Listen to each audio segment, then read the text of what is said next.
ওসিলার ব্যাপারে মানুষকে ধোঁকা দিয়েছে যে নবীর ওসিলা নেওয়া চলবে না, নবী ইন্তেকাল করেছেন, ইন্তেকালের পর কোনো ব্যক্তির ওসিলা নেওয়া চলবে না।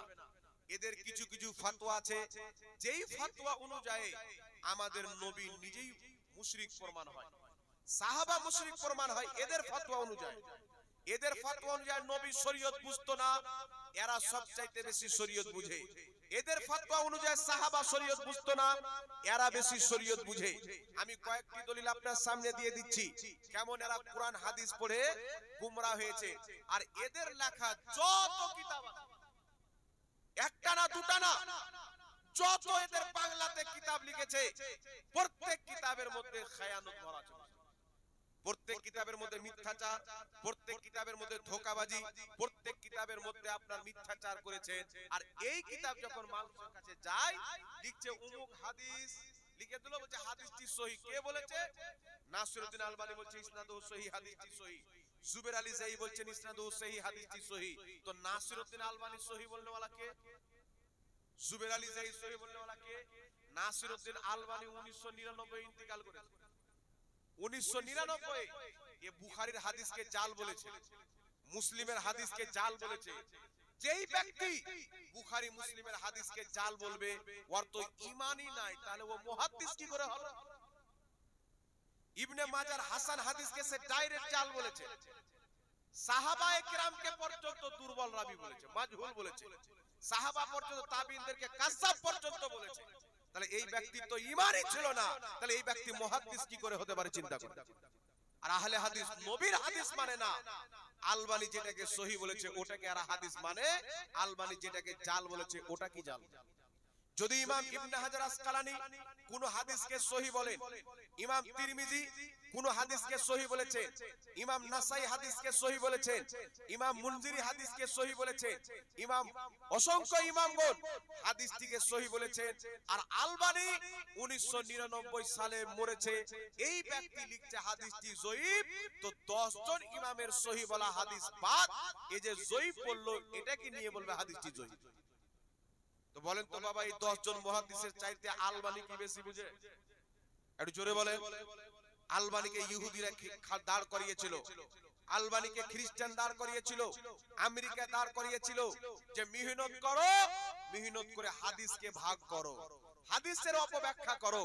এই জন্য আপনাকে বলতে চাই মুসলমান, এরা হাদিসের অপব্যাখ্যা করে এরা বলতে চাই মানুষকে যে আমরা সহি হাদিস মানি না।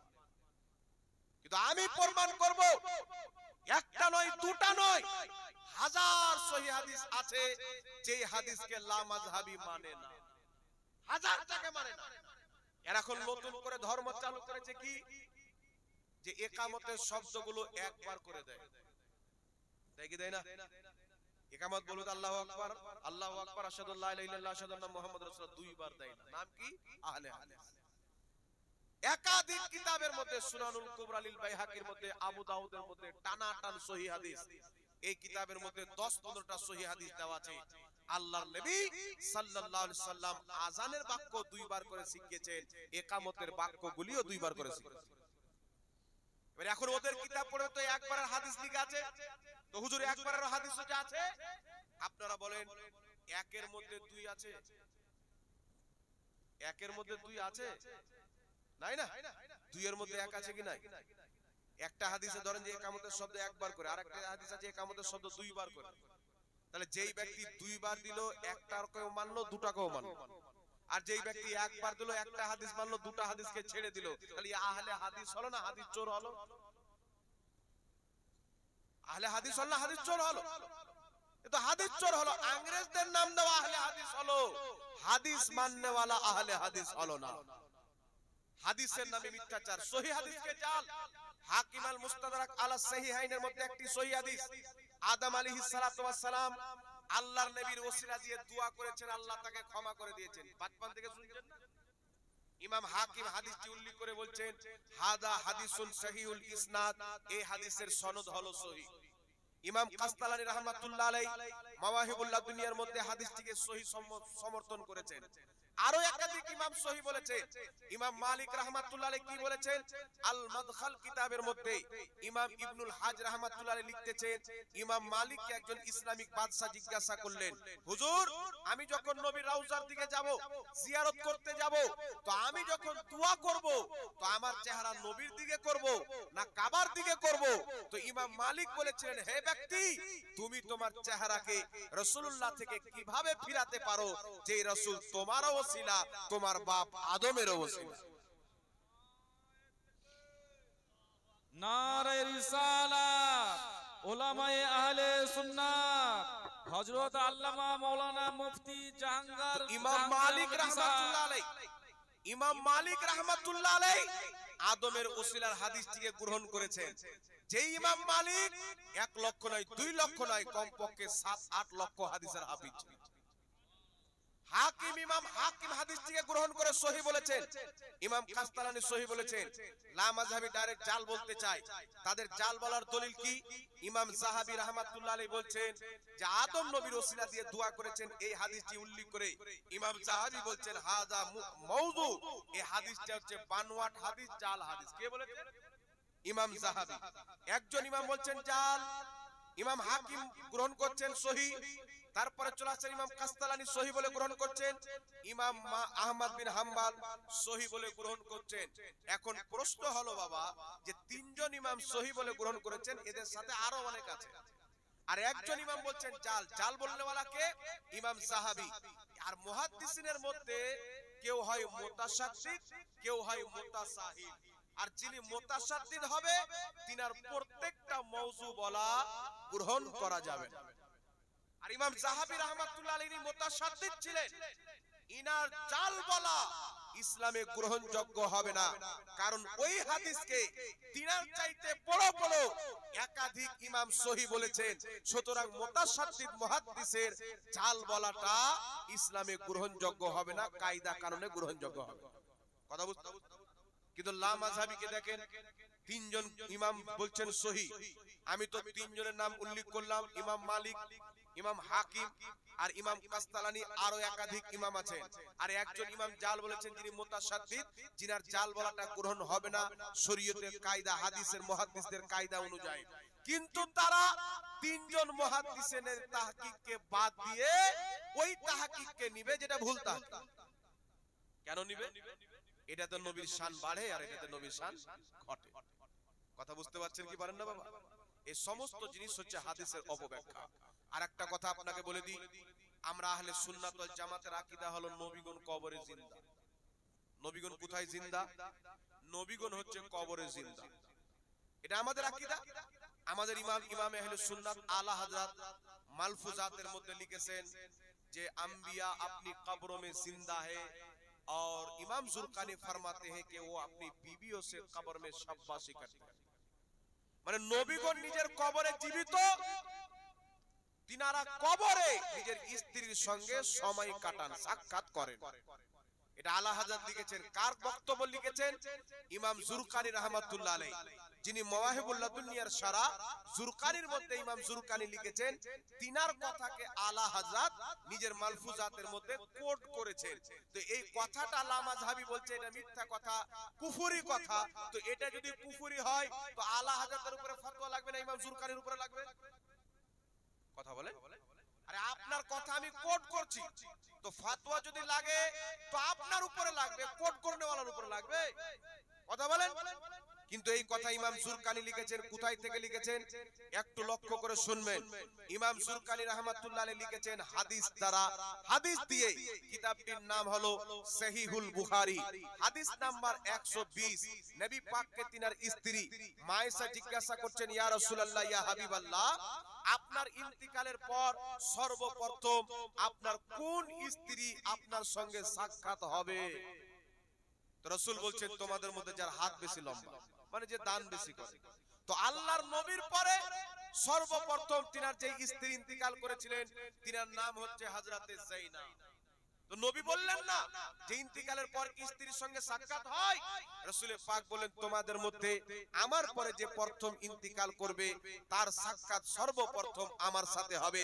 তো বুঝা গেল নবীগণ নিজের কবরে স্ত্রীগণের সঙ্গে সাক্ষাৎ করে, এটা বুখারীর হাদিস দ্বারা প্রমাণ। জোরে বলেন সুবহানাল্লাহ। তো এই সুন্নিদের বিপক্ষে জ্বলনে জ্বালাতে এটাকে কুফরি বানাচ্ছে। তো নবীর উপরে কুফরির ফতোয়া দাও, ইমাম জুরকানির উপরে কেন দিচ্ছ? যেটা নবী আকীদা দিয়েছেন ওই আকীদা আমরা মানি, আর নবীর আকীদাকে যারা কুফরি বলবে সেই ব্যক্তি নিজেই কাফির হবে। কথা আমার বুঝতে পারছেন বাবা? তো আমাদের আকীদা হচ্ছে নবীগণ জিন্দা। এখন দেখবেন আহলে হাদিসের একটা জোকার মৌলবি বেরিয়েছে, জলঙ্গিতে বাড়ি, বিমল দাসের বেটা, নাম আপনারা শুনেছেন। এ কোনো মাদ্রাসায় পড়েনি, এর সামনে যদি আরবি ইবারত খুলে দেন তাহলে প্যান্টে পেশাব করে দিবে। এ হচ্ছে আহলে হাদিসের ভগবান। মানে ইমামে আজম আবু হানিফার তাকলিদ করা শিরক হারাম, আর বিমল দাসের বেটার তাকলিদ করা এদের জন্য আইনে ইসলাম। কথা বুঝতে পারছে? এ বেটা বক্তব্যের মধ্যে বলছে যে আবু জেহেল তো জিন্দা আছে, আবু লাহাব তো জিন্দা আছে। যদি আবু জেহেল জিন্দা না থাকে তাহলে কুটাই কার হবে, আযাব কার উপরে হবে? এখন আপনাকে বলতে চাই মুসলমান, আমার আপনার নবীর হায়াত আর আবু জেহেলের হায়াত দুটোই কি এক? দুটোই এক। বিমল দাসের বেটা ওই বক্তব্যের মধ্যে আবু জেহেল আর নবীর হায়াতকে এক করে দিয়েছেন। তাহলে যেই ব্যক্তি আবু জেহেল আর নবীর হায়াতকে এক করবে মুসলমান থাকবে? ওর তো ঈমানই নাই, ওর তো বিবিও চলে গেছে। এইজন্য আপনাকে বলতে চাই মুসলমান, আল্লাহর নবী সাল্লাল্লাহু আলাইহি ওয়াসাল্লাম বলছেন মুসনাদে আবু ইয়ালার মধ্যে সহিহ হাদিস, যেই হাদিসটাকে ইমাম ইবনে হাজার আসকালানী সহিহ বলেছেন, নাসিরউদ্দিন আলবানী হাসান বলেছে, রাসূল পাক বলছেন আল আমবিয়াউ আহইয়াউন ফি কুবুরিহিম ইউসাল্লুন, আল্লাহর প্রত্যেক নবী নিজের কবরে জিন্দা, তারা নামাজ আদায় করে। আচ্ছা, এই লামাজাবিদেরকে জিজ্ঞাসা করেন তোমাদের বাপ আবু জেহেলও জিন্দা, নবীও জিন্দা, তোমাদের নিকটে দুইজনই জিন্দা, তাহলে তোমরা বলো তো তোমাদের বাপ আবু জেহেল নামাজ পড়ে? বিমল দাসের বেটাকে জিজ্ঞাসা করা দরকার। ওই বলছে আবু জেহেলও জিন্দা, নবীও জিন্দা আছে, এতে কি হয়ে গেল? তো আবু জেহেল নামাজ পড়ে, মুস্তাফা নামাজ পড়েন। আর মেরাজের রাত্রিতে প্রত্যেক নবী কবর থেকে বেরিয়ে মসজিদে আকসায় নবীর পিছনে নামাজ পড়েছেন। কোন নবী প্রথম আকাশে, কোন নবী 6 আকাশে, কোন নবী 7 নাম্বার আকাশে। প্রত্যেক নবী কবর থেকে বেরিয়ে মসজিদে আকসা গিয়ে প্রমাণ করে দিয়েছেন যে প্রত্যেক নবী সহশরীরে নিজের কবরে জিন্দা আছেন, যেখানে চায় আল্লাহর দেওয়া শক্তিতে যেতে পারে মুসলমান। নারে তাকবীর, নারে রিসালাত, মাসলাকে আলা হযরত উলামায়ে আহলে সুন্নাহ। এবার বিরাদর ইসলাম, মিশকাত শরীফ 121 পৃষ্ঠার মধ্যে হাদিস, ইবনে মাজাহ শরীফের মধ্যে হাদিসটি লিপিবদ্ধ রয়েছে। যেই হাদিসের ব্যাপারে ইমাম ইবনে হাজার আসকালানী বলছেন হাদা হাদিসুন সহিহুন, এই হাদিসের সনদ হচ্ছে সহিহ। আল্লাহর নবী বলছেন ইন্নাল্লাহা হারামা আলাল আরদি আন তাকুলা আজসাদাল আম্বিয়া ফা নাবিয়ুল্লাহু হাইয়ুন নবিয়ুল্লাহি হাইয়ুন ইরযাকু। আল্লাহর নবী বলছেন নিশ্চয়ই আল্লাহ পাক জমিনের উপরে হারাম করে দিয়েছেন, জমিন নবীদের শরীর খেতে পারে না। ফা নবিয়ুল্লাহি হাইয়ুন, আল্লাহর প্রত্যেক নবী জিন্দা আছে। জোরে বল সুবহানাল্লাহ। আমি বিমল দাসের বেটাকে বলতে চাই, আর তার তালওয়া চাটনেওয়ালা দালালদেরকে বলতে চাই, তার কালেমা পড়নেওয়ালা তার মুকাল্লিদকে বলতে চাই, তোমার বাবাকে জিজ্ঞাসা করো, আমার নবীর তো অসংখ্য হাদিস আছে প্রত্যেক নবী জিন্দার নামাজ আদায় করে। তোমার বাপ বিমল দাসের বেটাকে জিজ্ঞাসা করো যে তোমার গুরু, তোমার মতন যে মুসলমান আবু জেহেল কি কবরে নামাজ পড়ে? কথা বলেন। আবু জেহেলের কবর যদি খুদো ওর হাড্ডি পর্যন্ত দেখতে পাওয়া যাবে। আর 1450 বছর পর নবী পাকের সাহাবী জহির বিন কাইসের কবরকে ওয়াহাবি ভেঙেছে।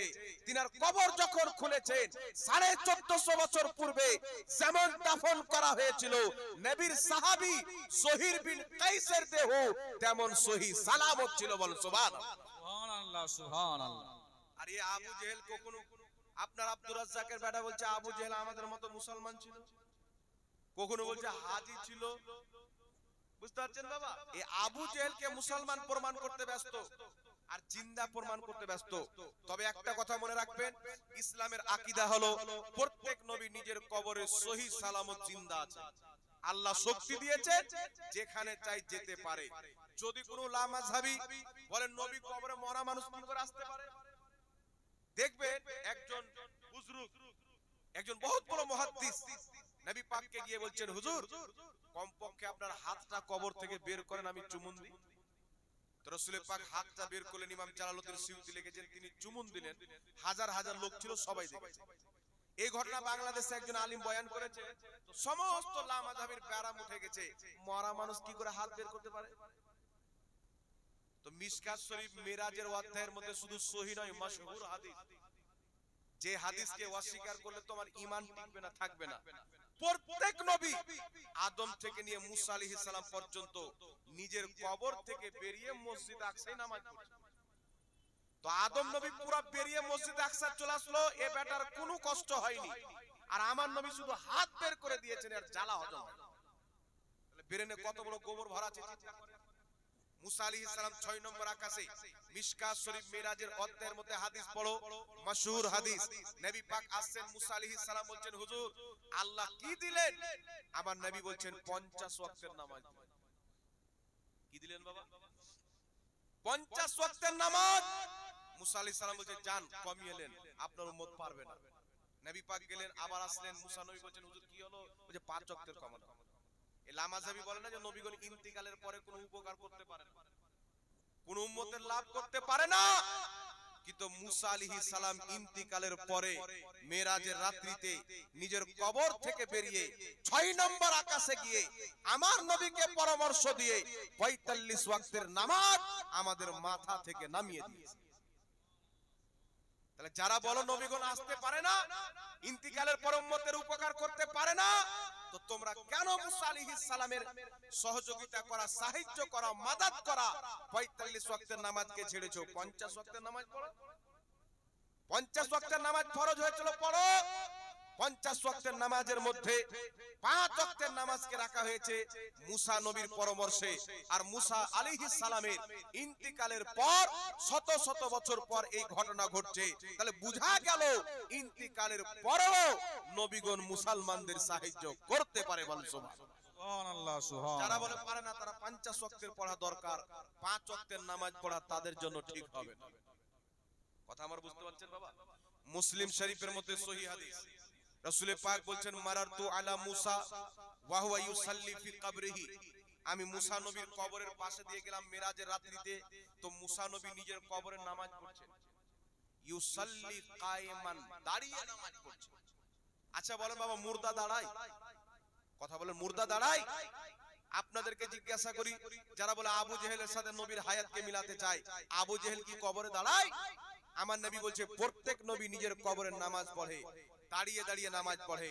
যেমন দুনিয়াতে রুকু করে, কবরও রুকু করে, দুনিয়াতে সাজদা করে, কবরও সাজদা করে, কারণ তাদের কবরের হায়াত দুনিয়ার মতনই। তাই পৃথিবীর মানুষ যদি মারা যায়, তার স্ত্রী বিয়ে করতে পাবে মুস্তাফার ইন্তিকালের পরে, তার স্ত্রীকে কিয়ামত পর্যন্ত কেউ বিয়ে করতে পারবে না।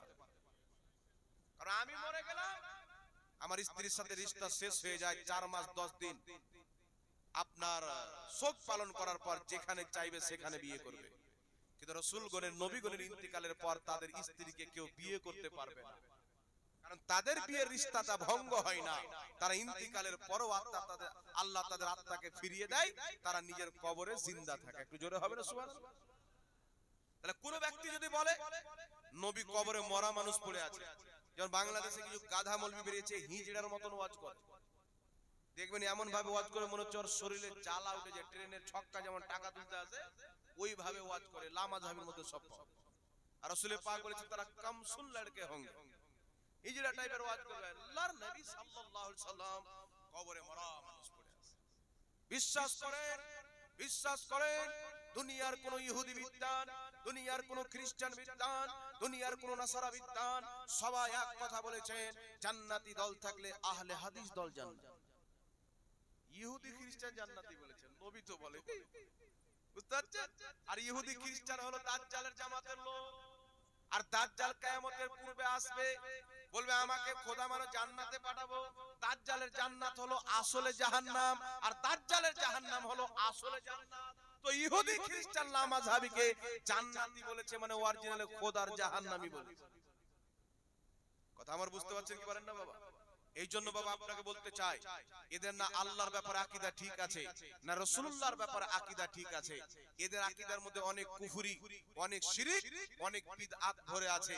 নতুন নতুন বিদআতি আকীদা তৈরি করে মানুষকে গুমরাহ করে রেখেছে। 1450 বছরে কোনো মুসলমানের এই রকম আকীদা ছিল না যে আল্লাহর আকার আকৃতি আছে, নবী কবরে মরা মানুষ পড়ে আছে, নবীর ওসিলা চলবে না, পৃথিবীর কাউরির এই আকীদা ছিল না। বরং নবীর ইন্তিকালের পর সাহাবা নবীর ওসিলা দিয়ে দোয়া করেছেন, দূর থেকেও করেছেন, তিনার কবরে গিয়েও করেছেন। জোরে বলুন সুবহানাল্লাহ। এই মর্মে অনেক সহিহ হাদিস বিদ্যমান মুসান্নাফ ইবনে আবি শাইবার মধ্যে, তারপরে আপনার মুজামুল কবির লি তাবরানির মধ্যে, মুজামুস সাগীর লি তাবরানির মধ্যে, অসংখ্য কিতাবের মধ্যে এই হাদিসগুলো সহিহ সনদে বর্ণিত রয়েছে। এখন আপনাদের সম্মুখে কয়েকটি হাদিস পেশ করব বাবা। আমরা যখন নামাজ পড়ি, নামাজের ব্যাপারে এটা ঈমান আকীদার ব্যাপারে বলে দিলাম যে আমাদের আল্লাহ মাযহাবিদের দ্বন্দ্ব হচ্ছে কি নিয়ে? আকীদা নিয়ে। তাদের আকীদা হচ্ছে বিদাতি, আর এরা যে মিলাদকে বিদাত বলে, কিয়ামকে বিদাত বলে, আমাদের সামনে যদি চলে আসে ওদের 14 গোষ্ঠীকে বিদাত প্রমাণ করে দেব, কেউ বাঁচবে না। লামাযাবি বলে ফরজ নামাজের পরে হাত তুলে দোয়া করা বিদআত বলে, কি বল না বাবা? ফরজ নামাজের পরে হাত তুলে দোয়া করা বিদআত বলে। আর লামাযহাবিদের গুরু নাসিরউদ্দিন আলবানী একটি কিতাব লিখেছে, কিতাবটির বাংলা অনুবাদ বাংলাদেশ থেকে বাংলাদেশের আহলে হাদিসরা করেছে। কিতাবটির নাম হচ্ছে রাসূল সাল্লাল্লাহু আলাইহি সাল্লামের নামাজ। সেই কিতাবের মধ্যে আলবানী লিখছে ফরজ নামাজের পরে হাত তুলে দোয়া করা জায়েজ আছে, নবী পাক করেছেন। আর ফরজ নামাজের পর সবাই মিলে যদি দোয়া করতে চায়, জরুরি মনে করে যদি না করে, মুস্তাহাব বা জায়েজ মনে করে সবাই মিলে যদি হাত তুলে দোয়া করে, তাহলে এতে কোনো সমস্যা নাই, এটা জায়েজ আছে। জোরে বলুন সুবহানাল্লাহ। এটা কে বলছে বাবা? আলবানী।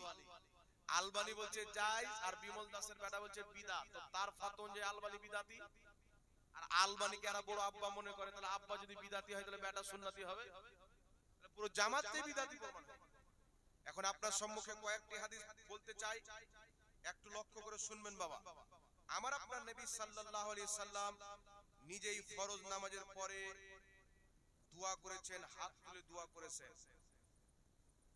হাত তুলে দোয়া আল্লাহর নবী করেছেন, সম্মিলিত দোয়া করার পারমিশন আমার আপনার নবী সাল্লাল্লাহু আলাইহি সাল্লাম মুসলিম জাতিকে দিয়েছেন।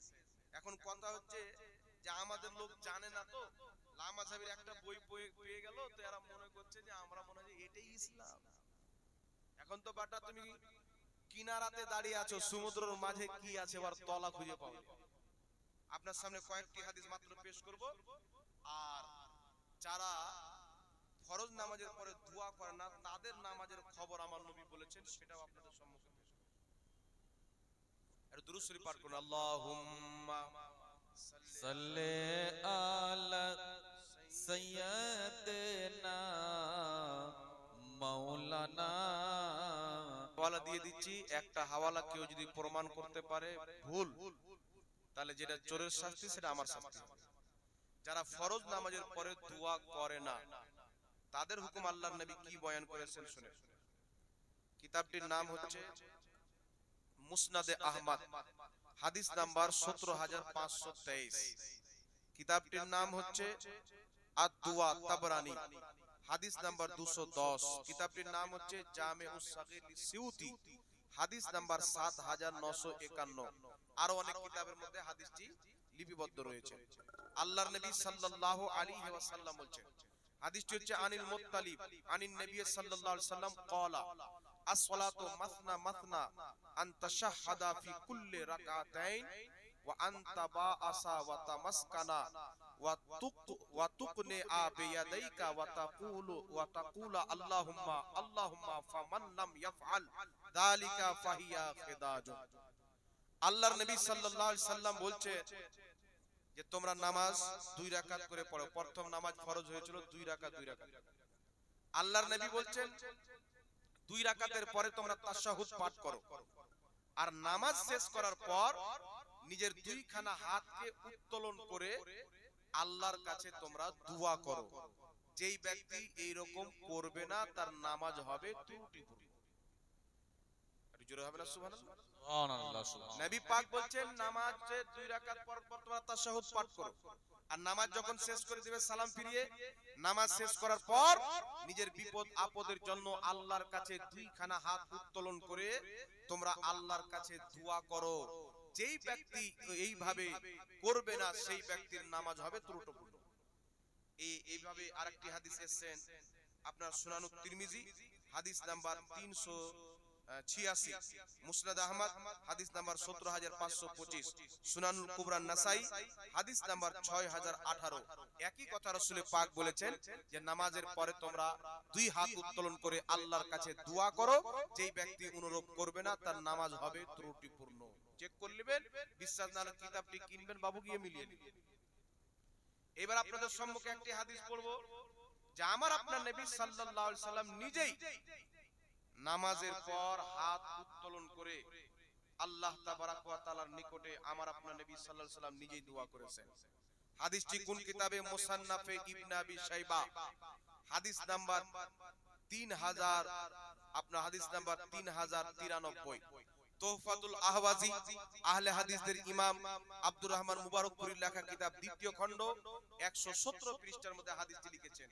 আনিল আসওয়াদিল আমিরি আন আবিহি ক্বালা সাল্লাইতু মা রাসূলিল্লাহি সাল্লাল্লাহু আলাইহি সাল্লাম আল ফাজরা ফালাম্মা সাল্লামাল হারাফা ওয়া রাফা ইয়াদাইহি ওয়া দাআ। তিনি বলছেন, হযরতে আসওয়াদুল আমিরি বলছেন যে আমি আমার বাবার কাছ থেকে শুনেছি তিনি নবী পাক সাল্লাল্লাহু আলাইহি সাল্লামের সাথে নামাজ আদায় করেছেন। আল্লাহর নবী সাল্লাল্লাহু আলাইহি সাল্লাম যখন নামাজ কমপ্লিট করলেন ফারাফা ইয়াদাইহি, নিজের দুইখানা হাতকে উত্তোলন করলেন, ওয়া দাআ, তারপরে আল্লাহর নবী দোয়া করলেন। জোরে বলতে হবে সুবহানাল্লাহ। আর একটু জোরে হবে না সুবহানাল্লাহ? এই মর্মে একাধিক হাদিস এই কিতাবের মধ্যে তুলে দেওয়া হয়েছে। আহলে হাদিসদের ইমাম আব্দুর রহমান মুবারকপুরী নিজের কিতাব তোহফাতুল আহওয়াজির মধ্যে 4টি হাদিস উল্লেখ করেছেন। 4টি হাদিস যে আল্লাহর নবী ফরজ নামাজের পরে হাত তুলে দোয়া করেছেন। তারপরে আহলে হাদিসদের সবচাইতে বড় ইমাম ইবনে তাইমিয়ার ছাত্র ইমাম ইবনে কাসির নিজের কিতাব আল বিদায়া ওয়ান নিহায়ার মধ্যে সনদ সহ হাদিসটি উল্লেখ করেছেন। ইমাম তাবারি রাহমাতুল্লাহ আলাইহি তারিখে তাবারির মধ্যে হাদিসটি উল্লেখ করেছেন। আল্লাহর নবীর সাহাবী হযরতে আলা বিন হাজরামি রাদিয়াল্লাহু তাআলা আনহু ফজরের নামাজে সালাম ফিরানোর পর নিজের হাত উত্তোলন করলেন দোয়া করার জন্য। তিনার পিছনে শত শত সাহাবী মুক্তাদি হয়ে নামাজ পড়েছিলেন। প্রত্যেক সাহাবী নিজের হাতকে উত্তোলন করলেন দোয়ার জন্য। আলা বিন হাজরামি আমিন দোয়া করতে থাকেন, প্রত্যেক মুক্তাদি সাহাবী হাত তুলে আমিন আমিন বলতেছিলেন। এত লম্বা দোয়া করলেন যে সূর্য পর্যন্ত উঠে গেল। আল্লাহ পাক তাদের দোয়া কবুল করে নিল। জোরে বল সুবহানাল্লাহ। এই জন্য বিরাদর ইসলাম আল্লাহর নবী সাল্লাল্লাহু আলাইহি সাল্লাম নিজে হাত তুলে দোয়া করেছেন, সাহাবায়ে কেরাম সম্মিলিত দোয়া করেছেন। আল্লাহর নবী বলেছেন যদি কোনো ইমাম নিজেই নিজের জন্য দোয়া করে মুক্তাদিদেরকে বাদ দিয়ে, তাহলে সেই ইমাম মুক্তাদিদের সাথে বিশ্বাসঘাতক করবে। অর্থাৎ মুক্তাদিরকে সঙ্গে করে নিয়ে ইমাম দোয়া করবে। এর ফলাফল আমি আহলে হাদিসের কিতাব থেকে দেখাবো। তবে আপনাকে আর কয়েকটি হাদিস পাঠ করে দিই। এখন লা মাযহাবী মানুষকে খ্রিস্টান বানাচ্ছে, ইহুদি বানাচ্ছে। কেমন করে?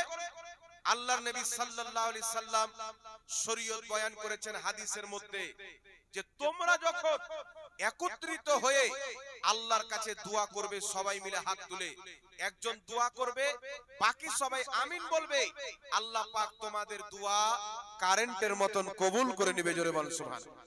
এই মর্মে দুটি সহিহ হাদিস শুনেন।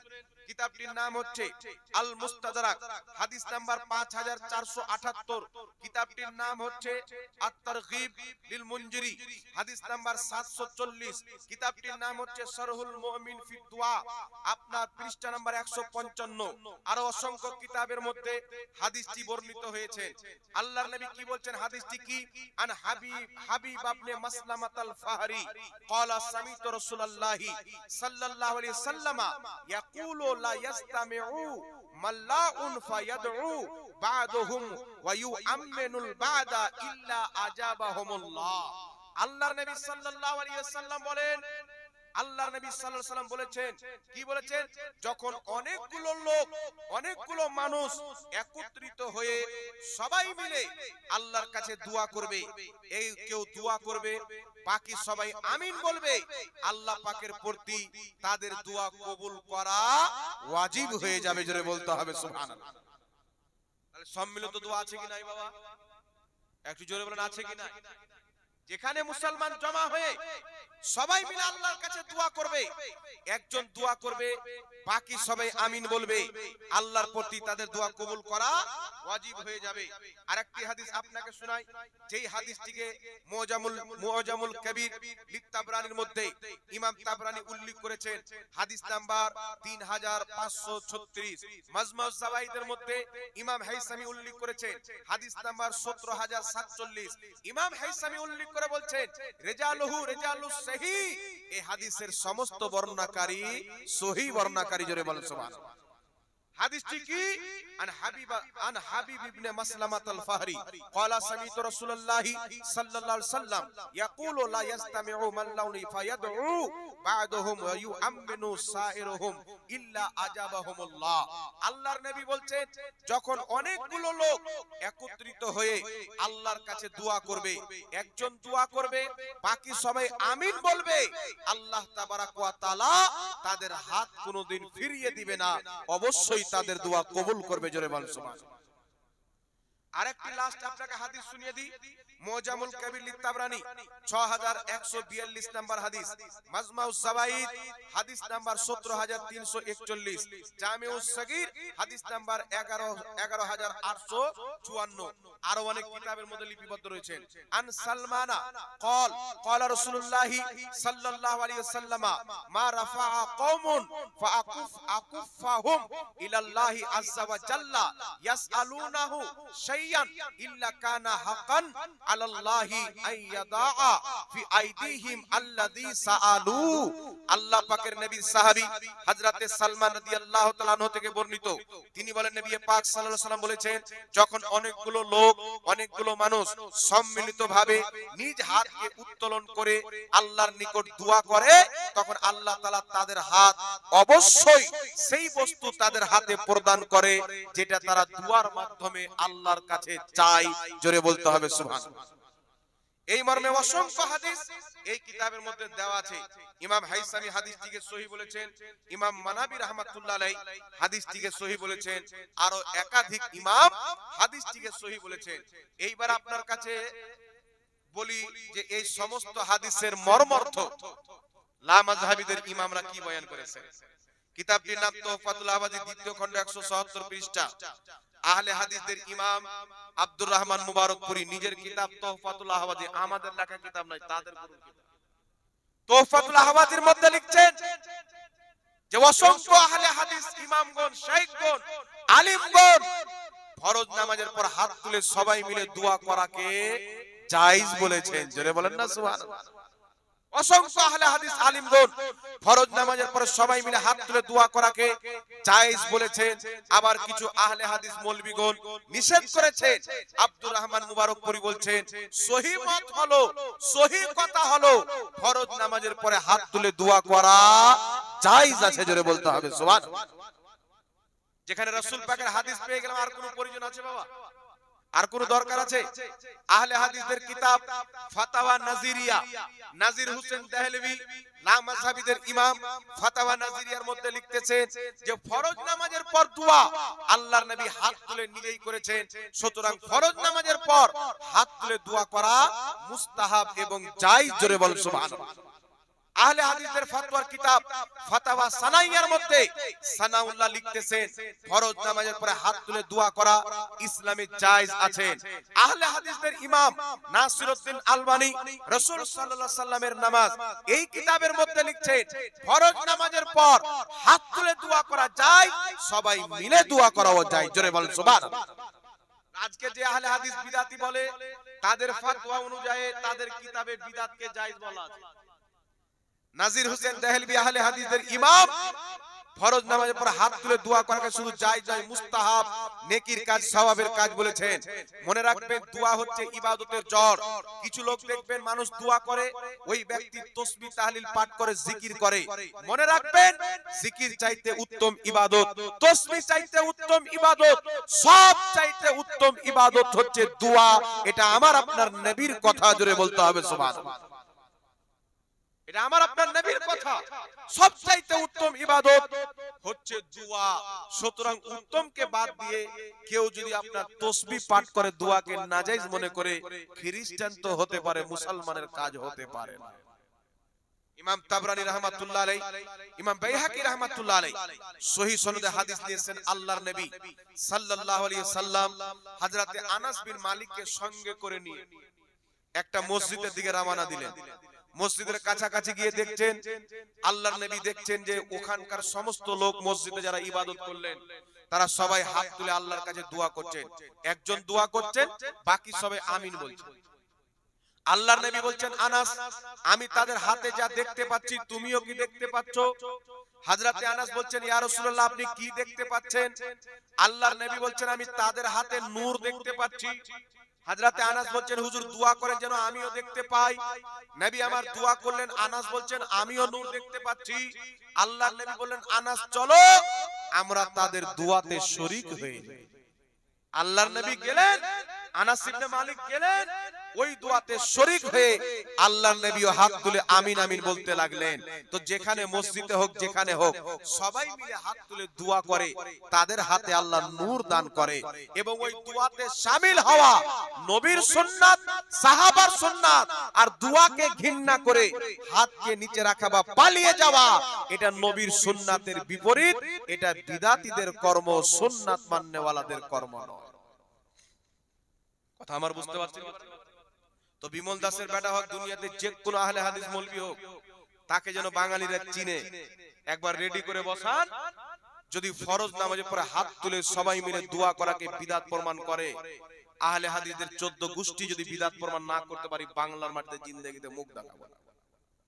আমার বেঁচে থাকা পর্যন্ত চ্যালেঞ্জ, কিয়ামত আসা সম্ভব কোন মায়ের লাল হাত তুলে সবাই মিলে দোয়া করাকে নাজায়েজ প্রমাণ করতে পারবেন না। আমার নবী তরিকা দিয়েছেন, মানুষ যখন সবাই একত্রিত হবে, সবাই মিলে দোয়া করবে, একজন দোয়া করবে, বাকি সবাই আমিন বলবে, আল্লাহর প্রতি তাদের দোয়া কবুল করা ওয়াজিব হয়ে যাবে।